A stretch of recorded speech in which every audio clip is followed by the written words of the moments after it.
ગઈકાલ તારીખ 5/8/2026 કલાક 16:15 વાગ્યાના અરસામાં સુરત ભેસ્તાન સરસ્વતી આવાસના બાજુમાં આવેલ ખુલ્લા જગ્યામાં સતીશ ઉર્ફે સતીશ મરાઠા સન ઓફ સુરેશ ઘટકેના અન્ય વ્યક્તિઓએ મોત નિપજાવેલ અને ત્યાંથી નસી ગયેલ.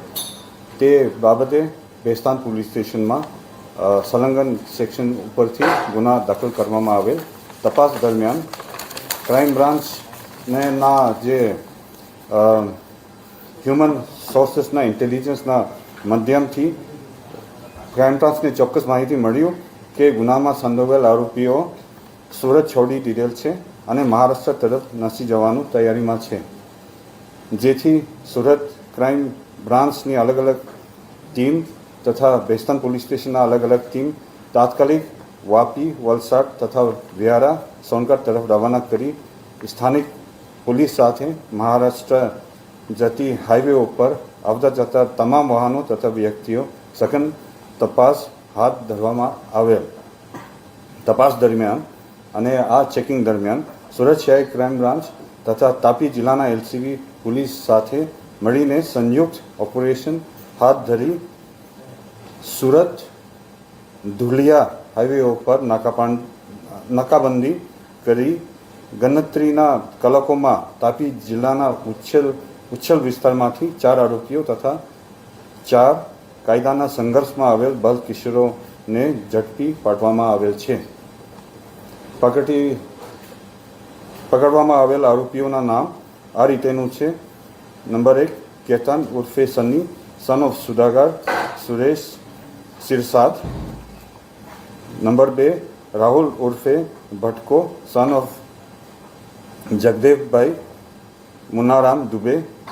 નંબર 3 કરણ ઉર્ફે Udul son of Hiramani Rajendra Dubey. Number 4 Ajit ઉર્ફે Justin son of Bholabhai Rameshwar Goswami. Number 5 to number 8 આ જે કાયદોના સંઘર્ષમાં આવેલ બાલકિશોર છે. આ ગુનામાં 3 વાંધત આરોપીઓ છે. નંબર 1 રાહુલ મંડલ અત્યારે લાજપોર જેલમાં છે. રાહુલ બબન કપૂરે સુડા આવાસમાં પાંડેસરામાં રહે છે અને અત્યારે ફરાર છે. રિંકુ રામની એક માણસો જેના તપાસમાં અત્યારે ચાલુ છે. તપાસ દરમિયાન 2 પિસ્તોલ અને 1 તમંજા પોલીસે ગુનાવાળી જગ્યા ઉપર અને આરોપીઓના અંગ ઝડપી તરફ જપ્ત કરવામાં આવેલ છે. આ ગુનાના મોડસ ઓપરેન્ડી આ પ્રકારની હતી. ગઈ તારીખ 5 ઓગસ્ટ 2026ના રોજ મરણ જનાર સતીશ મરાઠા એક મહિલા સાથે ભેસ્તાન સરસ્વતી આવાસમાં સ્વિફ્ટ કારમાં આવેલ.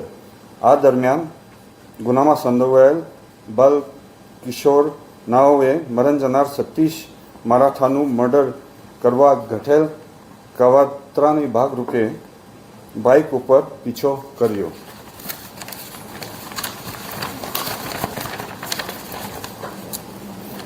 સંડોવાયેલ આરોપીઓ તથા બાલ કિશોરો નાઓએ સતીશ મરાઠાને ચારે તરફથી ઘેરી લઈ તેને ઉપર તલવાર, કોયટા અને કુહાડીથી જીવલેણ હુમલા કરતા સતીશ મરાઠે ભાગવા જતા તેના ઉપર ફાયરિંગ કરી અત્યંત ક્રૂરતાથી મર્ડર કરવામાં આવેલ છે. આ કામના મરણ જનાર સતીશ મરાઠા એક ખૂબ જ સક્રિય ગુનેગાર હતા અને વર્ષ 2020માં થયેલા સૂર્યા મરાઠા મર્ડર કેસમાં તે જેલમાં હતા અને જુલાઈ 2024માં છૂટ્યો હતા. આ કામે સંડોવાયેલ આરોપીઓ કેતન ઉર્ફે સની ફેબ્રુઆરી 2026ના અરસામાં હરિઓમ સર્કલ 4 રસ્તા પાસે ગણેશ ગુઠિયા ઉર્ફે કાલુ મલિયા ઉપર ચાકુ વડે હુમલો કરેલ હતા.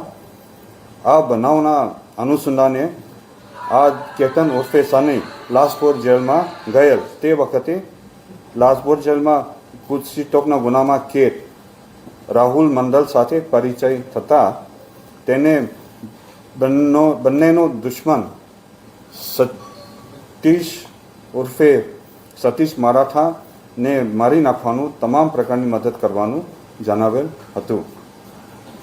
આ ગણેશ કુઠિયા મરણ જનાર સતીશ મરાઠાનું સગરીત હોય, જેથી સતીશ મરાઠા આરોપીઓને જાનથી મારી નાખશે તેવી દહેશત રાખી તે પહેલાં તમામ આરોપીઓએ એકબીજાની મદદ કરીથી અગાઉથી જૂની અદાવતના રાખી સતીશ મરાઠાનું મર્ડર કરી આ ગુનામાં અંજામ આપેલ છે.